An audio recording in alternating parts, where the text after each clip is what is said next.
You are listening to Aim Higher, a Catholic podcast designed to instruct and to encourage the daily practice of our faith.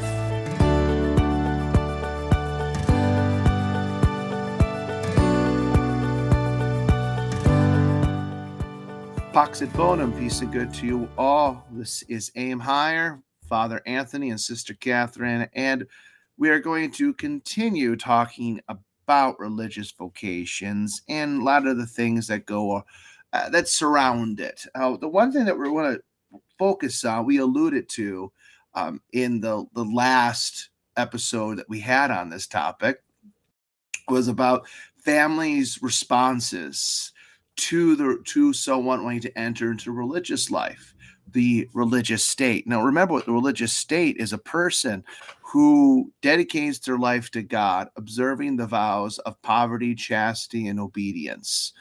You have religious orders, you have religious congregations, you have fraternities. Religious orders are strictly what people understand when I think of going to religious life, but you will have certain congregations and that someone can enter. Very often, it's a young man who is a priest, who joins a confraternity, or a young woman.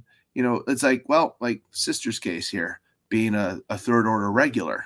You know, she's not a poor Clare, she's a third order regular. She doesn't take the solemn vows like the poor Clares do in the second order, and at least not in the same way. But they would be the perpetual vows, right, Sister? I believe so. Yeah. Sorry. No, that's okay. That's okay. But it's just, because with the poor Clares, they are cloistered. They Right. remain in the convent, and the sisters are active. That's where you have Franciscan, hospitals with the nurses, and the schools with the teachers. Those are the ones. You're not meeting a poor Clare. You're meeting a Franciscan third order regular.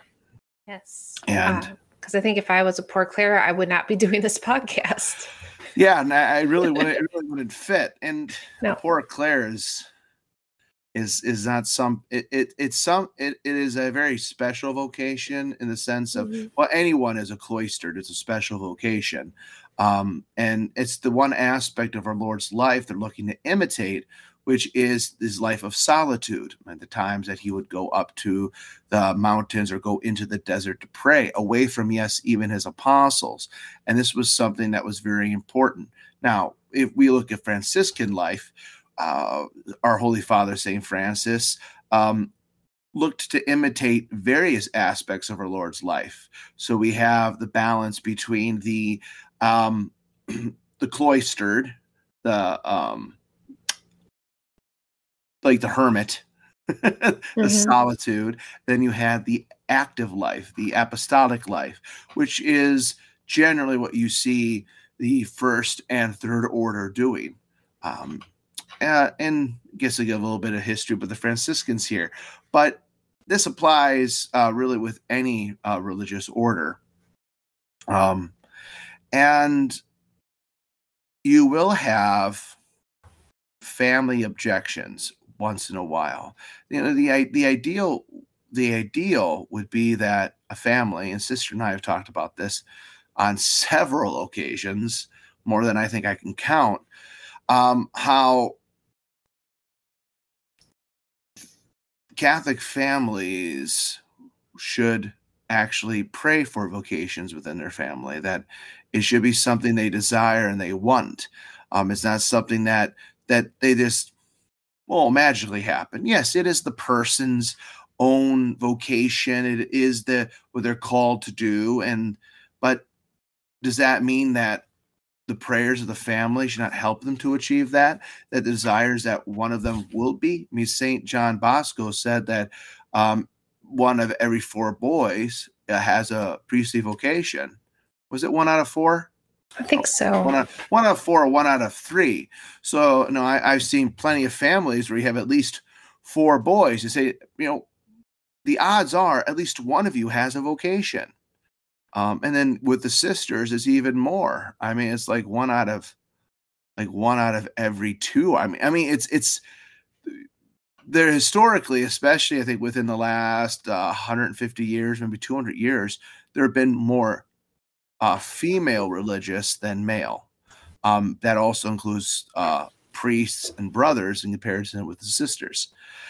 And it's answering that call. And then, like I said, you have the different aspects. You might have a family that might like the idea that their son becomes a priest and he could be a secular priest. And, maybe he'll be in our diocese. Generally, that's usually the case, is when you when you train in a diocesan seminary, you are meant to work in that diocese, whether it be your home parish or not. It's kind of questionable. I mean, that can happen, but there could be parents that don't mind that idea. Maybe he could become a vicar general, maybe even a bishop, and that'd be really nice. But then you have the son come out and say, well, I finished a seminary, but I'm going to go to Africa as a missionary. I'm going to go to Asia as a missionary. And then it's like, that changes it. It's like, but we're not going to see you. We're not going to be around you. We're not going to, all we're going to be able to do is write. That's it. I said, well, I didn't become a religious so I can spend time with my family. I didn't become religious so we can get together all the time. I'm called to go where I'm told to. So it might not be a religious vocation in the strict sense that a family or a parent or whatever is objected to, but it might be also the type of vocation, the particulars that vocation they have a problem with. So yep, that does sound to be the case. And I was just thinking about how that is, I think, one of the bigger obstacles for a parent in regards to their children being called to religious life is that it is very possible you're not going to see them regularly. I think in my case, I think right now it allows like 2 visits a year.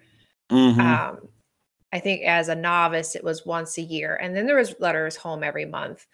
But also in my case, because I came into this older, therefore my parents are older, mom and dad only came out once. And that was when I took simple vows. But I did write to mom. I say mom because mom was the only one that would write me back. Dad was busy. And writing those letters. And I know it was definitely a challenge. It is difficult to realize that you're not going to see your son and daughter at will. It has to be planned. The communication will be different. And I remember before I came here, a few months before I came here, when things were kind of all coming up, and I think it was just shortly after I told mom. And I mean, there were 2 people that I really had a hard time letting know that I felt called to religious life and I was going to make this step. And that was our mom and then our friend who was like a sister to me. I suppose still is a sister to me. And her kids were and she. Okay. Now I know what you're talking about. Yes, it was 1 or 2 people. Now I know which one you're referring to. It did help that she called one day after her ultrasound and found out she was having triplets. So. So I wrote to His Excellency and said, I'm just kind of seeing, our mother's health is declining. And then I got this going on. I mean, how can I really leave this? Is that really the right thing to do? And he pointed out that a few things, but the biggest takeaway was, and he wanted me to make sure that they knew this, is that when you have a child in the religious life, they're going to pray for you more than your children out in the world. And it's not to say that your children in the world are never going to keep you in your prayers, but because of our schedule, what we have going on, there's more opportunity, I guess, or it'll look a little different. And that is a special privilege, if you will. So I know that can be definitely a conflicting feeling for the potential religious and their family, but just realize that it is a beautiful life. There was a book I read a few years ago, and see, we kind of think that, the lack of religious vocations is just a really new thing. And we're going to talk a little bit more in a moment about that. And, the objections, because things were so perfect, 200 years ago, 500 years ago, thousands years ago, 1,000. I mean, even 1,000. Yeah. And this religious sister pointed out in this book that she found it interesting, even in her time, how so many families are willing to give up their child for an earthly spouse.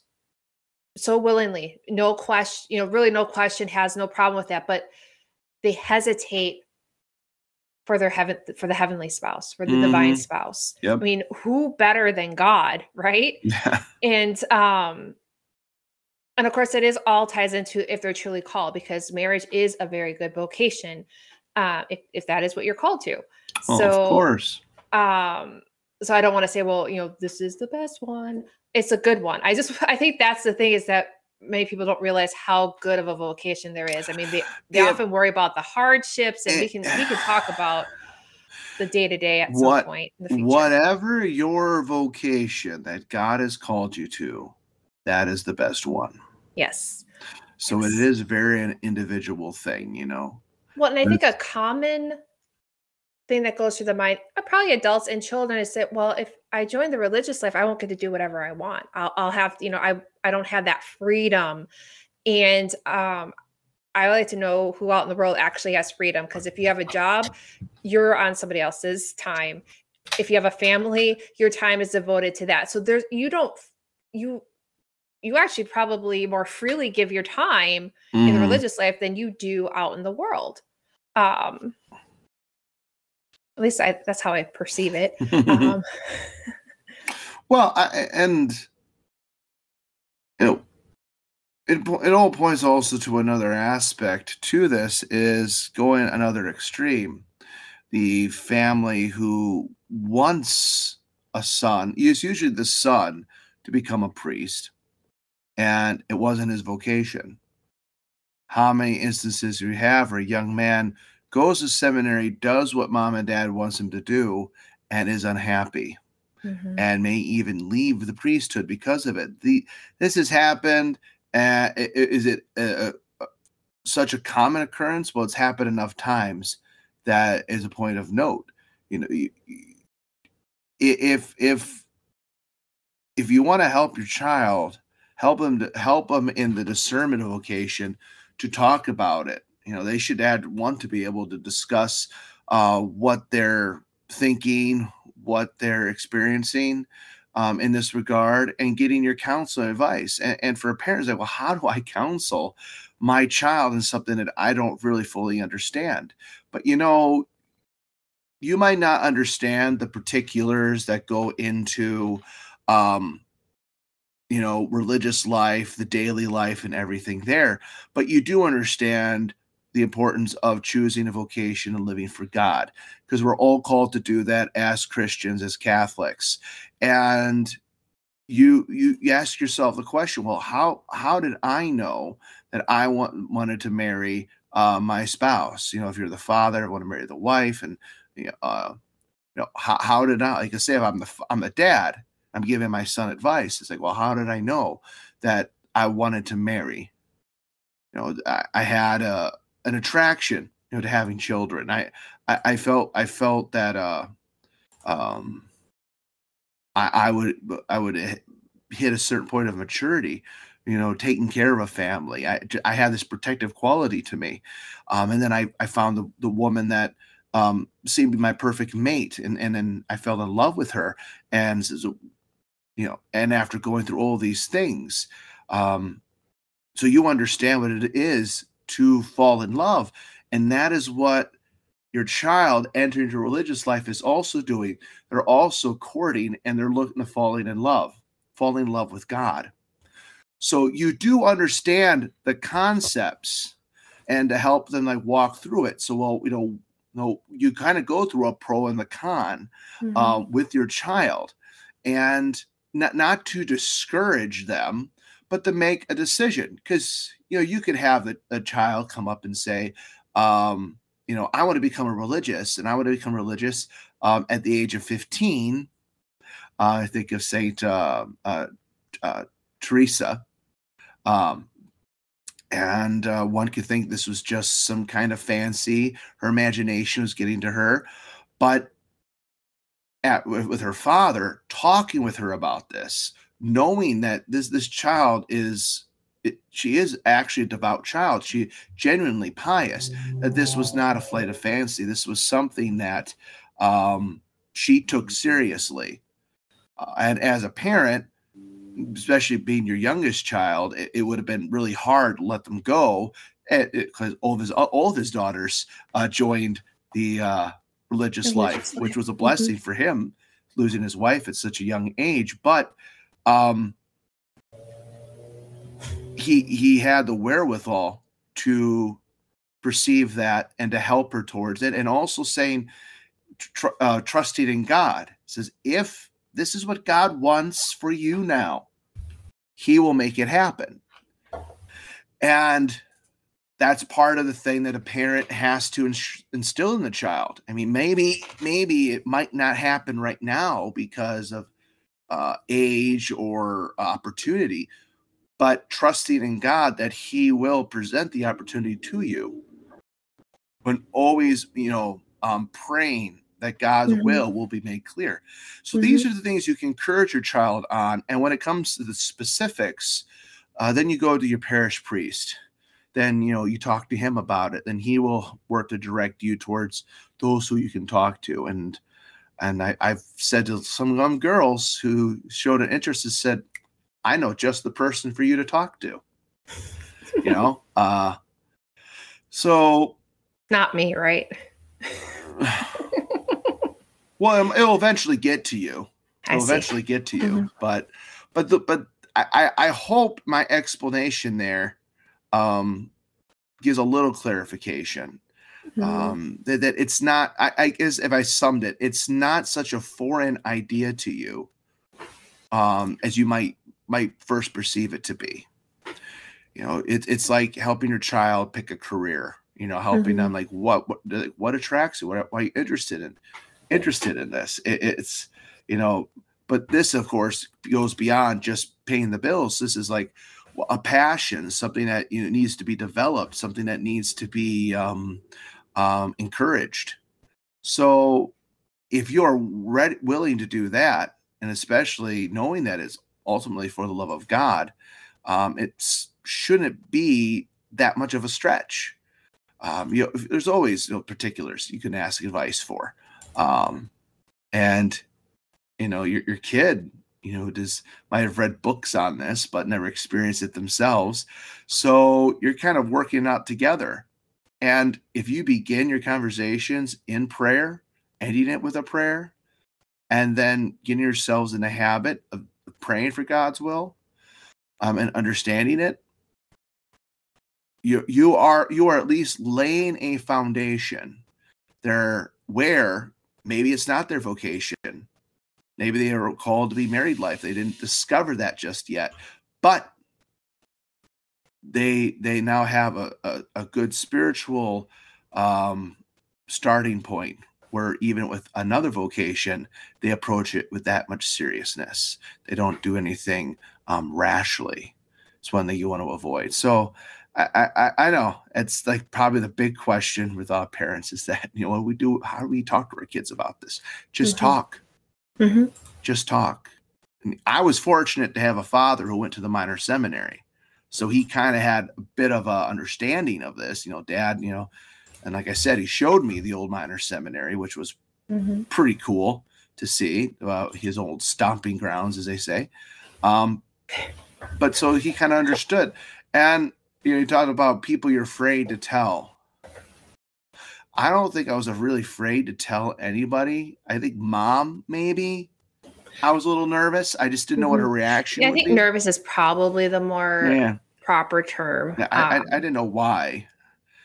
Steve, our brother Steve, I was nervous to tell, only because we were both training for football when I went to the minor seminary. So, well, I do remember when you went down to Lubbock, that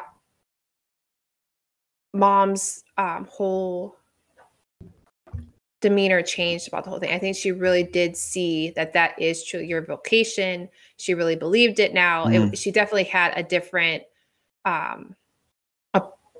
approach, I guess, to it, just a different attitude about it. She it was quite an odd history that I had. Won't get into, well, we don't have to go into the details, but it was just there could have been a lot of question marks of whether should he be doing this, but it's something that I took very seriously. And as Father Joseph told me when I was down there in the seminary, he said, you have to put a young person, man or woman, in a position where they'll succeed. And that was a position that I was able to succeed in, and it helped me. It really helped my development, and I still miss being down there. Well, and I do remember there were quite a few people that were surprised when they discovered that you were studying to become a priest. And I think that's something we wanted to kind of mention is the common temperament. I think a lot of people would view that, well, the child that's called religious life would really obviously be more introverted, very to themselves, can handle being alone. That's a clear-cut sign. If anyone knows Father Anthony is very boisterous, extra. He's a extrovert. No, well, extrovert, but you're social. You're happy. You're jovial. I'm a social butterfly. You are a social butterfly, and I think that actually is a very good attribute. So all that to say is that as you look at your different children, you may be surprised as who has the calling or not. If you don't want to look at a child that has very natural maternal instincts, like, oh, well, clearly she's going to be a mother someday. Well, that was what a lot of people said about me. That's I would say the child that you have that is very good at, taking charge and having that mother instinct could actually make a wonderful mother superior. Yeah. So, be open-minded. It's very often it's the child you least expect. I remember James, our brother, illustrious brother, he once said to me, we had this conversation, I think it was when I came back from the minor seminary, and we talked about it, and he said, very often it's the one that you least suspect, so see that maybe Steve might be the one with the vocation. And I'm like, I don't know, maybe. And well, he proved that wrong. Right. And I will say he actually did go about things properly, because he did come out to Rochester for the summer and had conversations with, at least one conversation that I know with Bishop Giles about whether or not what his vocation should be. So he did actually rule that out in a proper way. Very methodical, and it is really the combination of the whole man playing a part in determining a vocation, because we could list the reasons, the pros and cons, and we could come to a conclusion, be like, yep, I should go, or nope, obviously I shouldn't go. But ultimately it also comes down to love of God.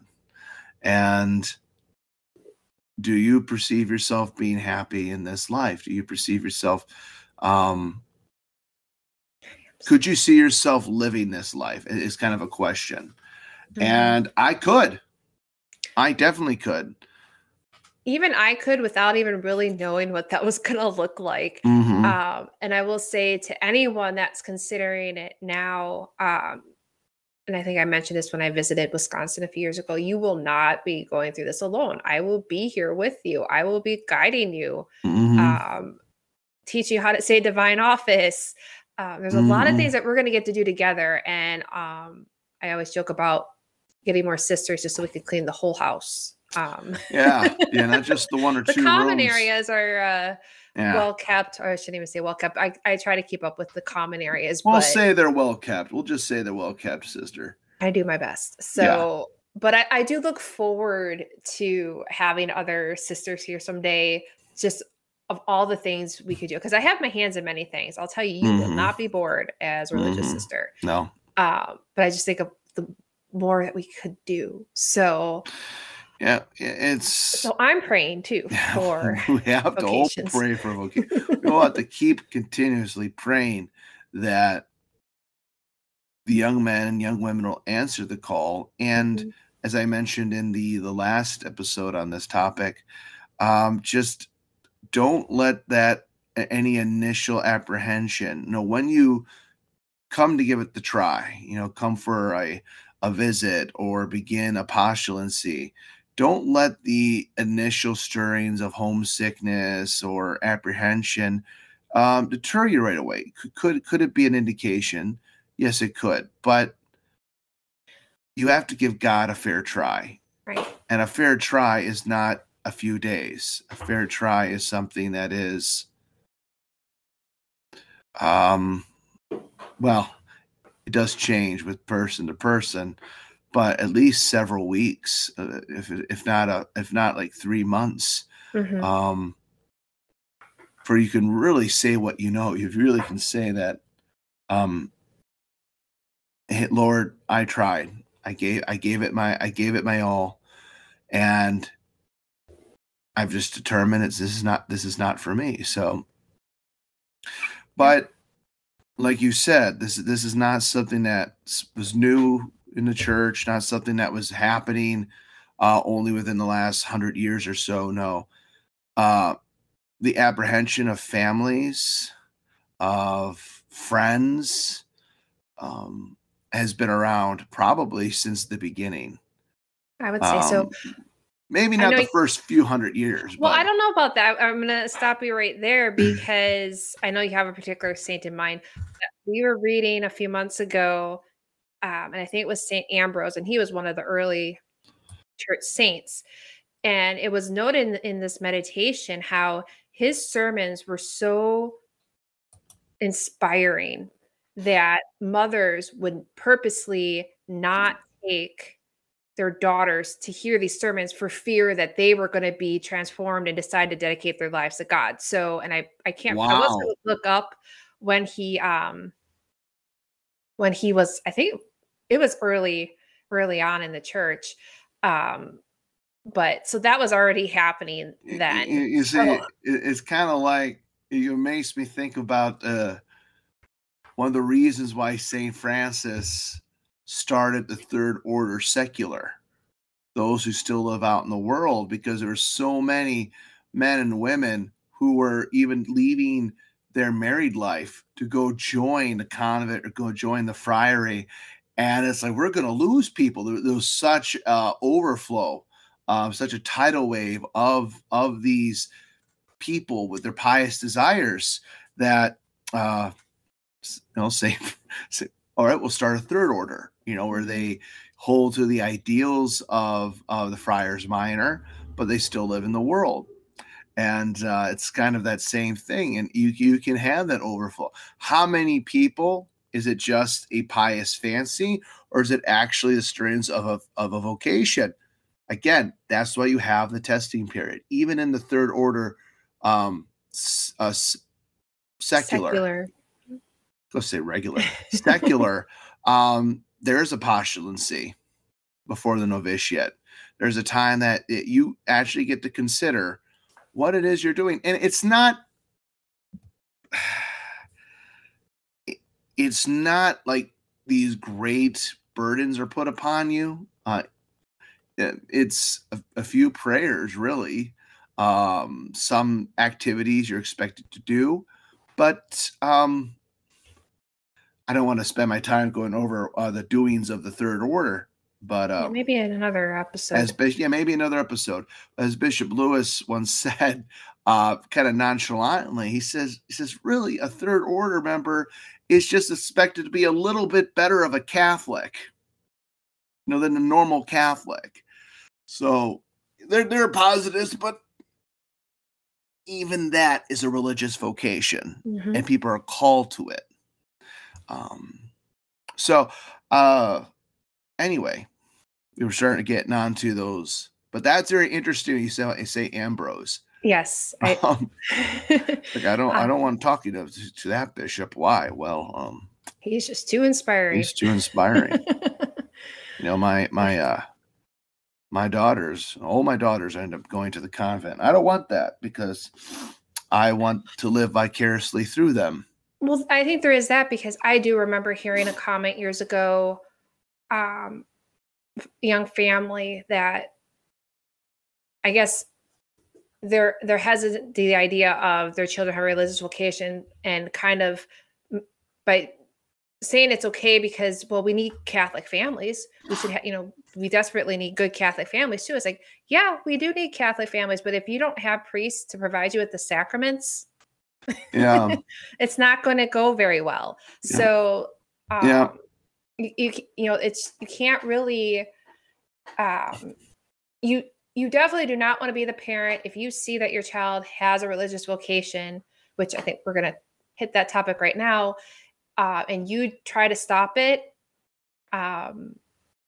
That's not going to go very well. Well, no, and history has proven that Yes. fact time and time again. And it's like the example that came to my mind when we started this, when we talked about doing this, is the one of St. Thomas Aquinas, which I think I think his family probably went to the greatest extremes than any other. And there have been many who went to extremes. Yes. But it's a point of debate. And this was in his case was like the one I mentioned before. They weren't against his becoming a religious, a priest, a monk, but since the family of Aquino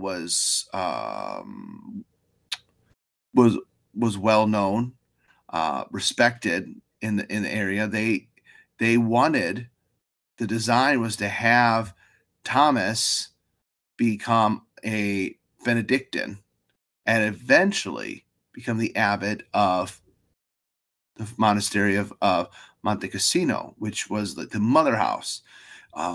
Because when you are an abbot, it's like being a bishop in the sense of your jurisdiction, authority, and your prestige. You might be a bishop, you might just be a priest, but you have quite a lot of influence, and even political influence, which is also one of the reasons they wanted him in that position of power. Right, as I do believe his family even had ties to royalty.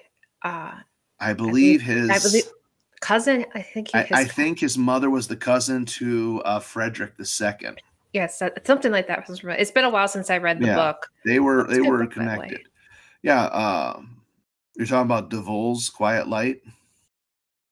Is that what you're talking about? I'm talking more of a book meant for children. I think it was under Vision Publishing. Yeah, I read that book too, and years ago when I was probably about 12. But I just recently, in the last year, read the novel by Louis DeVoe, The Quiet Light, about St. Thomas, and I guess to give a little plug about Catholic reading, DeVoe does a wonderful job in make it into a novel and a story that you follow. Obviously, he has to take some liberties, but the essence of the stories are the same. And it goes into, really, you spend a lot of time with the family of Aquino and everything they're going through. And his brothers, when it was discovered that Thomas became a Dominican while he was at the university. Now, here's the thing. This is the 13th century. The Franciscans, the Dominicans were a brand new order, a brand new type of order, and be ones that would beg was a great turn off, especially for those in royalty. And that's not what they planned for Thomas to do. So they kidnapped him, and they kept him in one of their castles, and basically spent months just trying to break his spirit, just trying to get him to acquiesce to their desires, to their demands, either through talks or even some brutality to agree, which was hard to do because Thomas Aquinas was no little man. He was quite a large man, Mhm. and even at the young age of like 17. But he was strong also for his age, so he could manhandle his brothers a little bit or stand his own if he had to. So it was you really couldn't intimidate him physically, Mhm. but he was a peaceful soul. He didn't like fighting. So the brother, they found any ways they could, and they even resorted to getting a prostitute to come up to his room. And we were talking just before we started the recording that I knew that they did this, and I'm reading DeVoe's book. I'm like, how is Louis DeVoe going to depict this encounter? Because it is a very touchy subject. Well, basically, the woman comes up, and you're given a little backstory of who this woman is, and then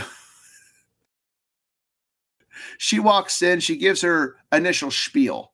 It's no point in repeating what she said. I also don't remember it. Read the book. Read the book.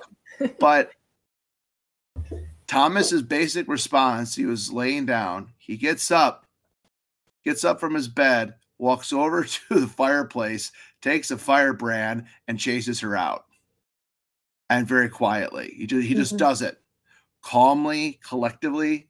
And of course, to her, he's a madman. And I believe, if I recall, he also, with that brand, carved a cross into the wall, which seems very fitting. But this was an extreme. Eventually, the family acquiesced, and then they find that not only was this dumb ox that they called him thriving as a Dominican, but he also became a world-renowned theologian and philosopher. And the church's whole seminary curriculum for philosophy is based off the works of Thomas Aquinas and a lot of his theology as well. So, and he composed a lot of music for the church too. And he composed a lot of music. Well, he wrote. I don't know. He wrote the lyrics. I don't know if he actually. I suppose, yeah, maybe that's the music, but the lyricist. But still, there's actually. I think it was when he wrote "Adorote Devote." That it was that time that I think it was that hymn that both he and Saint Bonaventure were commissioned, and they were friends. They were both commissioned by the Pope to write a hymn. And I don't know whether Bonaventure just insisted. He wanted to read what Thomas wrote. And after reading it, Bonaventure took his own manuscript and just tore it up. Of course, Tom's like, "What are you doing?" He said, "After reading what you had, this is no good. What you have is perfect." Yep. So it showed his humility and his regard and his respect for St. Thomas Aquinas. And if he acquiesced to the pressure of his family, we would not have this great doctor, this angelic doctor of the church. So you do not know what souls to be affecting if you if you deter a vocation, because they are people that God destines for this priest to have an influence upon, or a nun, or a sister, or a brother, whoever, to influence others by their example and their counsels and help them find their vocation, maybe to religious life, maybe to a married life. But you do not want to be the one. You do not want to have to go to God on Judgment Day and say, "I kept my child from their vocation." You do not want to do that. There is no justification for that. Yeah. I mean, yeah. I mean, there's a whole laundry list of saints that actually their family got in the way. I think they may not as severe as St. Thomas Aquinas in their objections. Methods. Although I know we had talked about a couple of religious sisters, but someone that did come to mind where it was a pretty severe in trying to stop her, was Saint Agnes of Assisi. Because, this was just at the start of the Franciscan order, and we all know that St. Clare was deeply moved, and she joined in the religious life, and that was hard on the family too. And in such a way that when her younger sister Agnes, wanted to join her, that's where the family actually got quite abusive. It was only like a week later. Physically stopping her. So, pretty interesting. But one of the nuns that comes to my mind is Saint Margaret Mary Alacoque.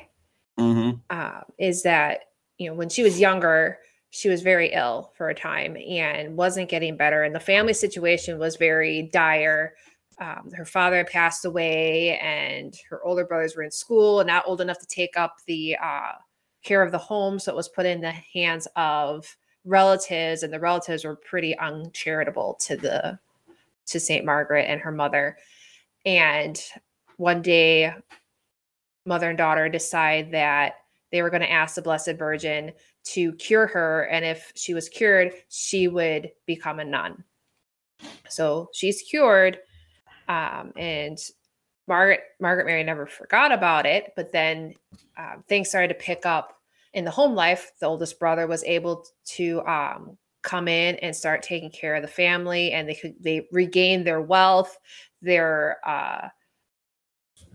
social life, their status. Things were going well. And then they got, swept up in all of that. And Margaret Mary was very beautiful, could easily find a wealthy man to marry. Many of them wanted to marry her. And the mother was wanting to secure a good life for her daughter, but also for herself. And the brother too, because the dowry, or however that all worked, it was going to be very advantageous for the family. And so they were doing everything they could to get her to marry. And for a while, she did fall into the whole social obligations, dressed up, best of social everything. Constructs. Yes. But one day after a party, and she's in her room, she sees a reflection in a mirror of our Lord crucified or scourged. It might have been scourged. And she remembered her promise to become a sister. And of course, she approaches her family with that, and they refused. They absolutely refused. It took a long time. They even went as so far as to talk to the local priest, saying, well, that vow wasn't binding. That wasn't serious. You do not have to fulfill that promise. And she didn't give up. And eventually she was able to join the convent of her choice. And she actually, then they were like, well, okay, then you can go to the one in town. And she said, no, I want to go to this particular one. And, anyway, St. Margaret Mary Alacoque is known for her part in the devotion to the Sacred Heart. So, and that's a very interesting story. I won't get into it now. Maybe that can be an episode, because I read 2 different books about the life. Lot of information, a lot of very interesting things going on. But we're trying to keep our episodes at a certain time, and I'm sure we're over a half hour. Oh, so, yeah. We're like closing out 45 minutes right now. But just to say that history is full of good people, good families still hesitating to allow their child to serve God in the religious life. And while we may not be known to the world for what we do, which is not really why we want to be serving God in this way, our stories are not going to be written. No one's going to write and illustrate a story about me or Father Anthony or any of us. We're not going to be known to the world, but I don't know where I was going with that. Not sure, but it was sounding good. It was, wasn't it? We're supposed to look for obscurity, right? Which could seem like kind of a contradiction, since we have a podcast here. Well, but well, it's just, there's always been like that drive of fame, I guess, in our society. And not everybody can be an influencer. Not everyone can be the top charted song music artist or any of that. I mean, The world's filled with people that are in supporting roles, and this is meant to be a support. This is meant to help, to guide, to encourage. I mean, to encourage mainly. Yes. You're going to have obstacles. Absolutely. I mean, I want to go to heaven, but I want everyone else to go too. So, exactly. And that's why we do what we're doing. Yeah, and you're not alone in any of this. Nope. And that was one thing I realized early on. Looking at my vocation, and I didn't have any big objection to my becoming a religious. Some people had the response like, "Oh yeah, I see it. Yeah, I've always seen it." I'm like, okay. Other people are like, "Really, you?" Right. But no one objected. No one was upset. And I think what put me at ease, and this is something especially for parents, you're talking to your children. I asked my father one time, I said, "Dad, if I didn't become a priest," I said, "would you be disappointed?" And he says, "Well, I would love to have my son as a priest." He says, "But I'll be happy whatever you do in life, as long as you do it for God. Mm-hmm. As long as you get to heaven, that's all I care about." And that, and knowing that put me at ease. And that should be your goal when it comes to your children. Just you desire heaven, no matter what they do in this world, as long as heaven is their first and their primary goal in life, which is just another way of saying first, which is their primary goal, getting to heaven. Then no matter what road they take, no matter what road God has called them to follow, you will support them through your prayers and your encouraging counsels. Yeah. And I mean, and don't look at it this way, well, as what you're saying, it's like, well, I kind of feel uncomfortable with it, but I'm not really, I'm afraid to, so I'll just, strive living in the world, serving God. Oh, yeah, you bring up a good point there. I mean, I don't know, like statistically, what that would look like for a soul that decides to disregard God's calling. But I imagine, if you completely ignore that God called you religious life and, you still try to maintain being Catholic in the world, I do think it'll be harder for you. Yes. It's not like impossible. There are cases where people have made the wrong decision. Right. And whatever the reason was, they made the wrong decision. Does that mean that, okay, there's no chance? No, of course there's a chance. But you're just going to have to pray harder and work harder to save your soul in this vocation. Like if you're called to go to religious life, but you decided to get married, you're going to have to work harder to have a happy marriage, to ensure that any children born from that union, if they are born from that union, are raised Catholic. So it's never an impossibility, but to always want to make sure, to yourself, what you're called to. And what I think was the most beautiful thing about religious life, and for the young man, young woman who enters, remember one thing: you are your worst guide. Do not trust your own judgment in the matter. You have the desire, you might have the feeling that, yes, this is my vocation, but you're waiting for your superior to give you the proverbial thumbs up, to give you the affirmation, yes, this is what you're called to do. You have that reassurance, and they see it. And it's like, there people have asked, how do you know? How do you know whether a person has a vocation? It is like a sixth sense. It is like a sixth sense. And so you could see I see young men out here and other places, and young women. I could say, I could see a vocation. Does that mean that I'm going to be 100% right? That I have this sixth sense to it? No, that sixth sense really kicks in when the young person enters into the religious life, and you get to see them, how they interact and how they are. And one of the things that you look to note is, are they happy, content? You're going to have those moments where it all, just comes upon you as a little bit of a difficult day.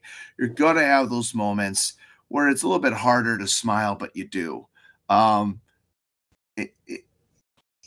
long as the person has a general good demeanor and they're a pleasure to be around, that's a good sign. That is a good sign. You'll have those who are, but even those who are more introvert and who don't really talk to people, they're still pleasant people to be around. There should be no grumpy individuals in the religious house. Yep. Our Father Saint Francis abhorred the idea of the sad religious. There should be no sad religious. You all should be happy. You're living for God, and you just the superior determines, are looking into everyone's different temperament and everything, and coming to the conclusion in that way. So you see how it is a personal thing in so many ways, the circumstances of each individual person. Just because a person may have a great desire, this is what I want. I want to do this. This is what I am called to do this. And you're like, no, you're not. And if the Father Superior is telling you that, no, you're not. You do not have a vocation. You have that assurance. It's what does God want? That's the ultimate question. That's what it all comes down to.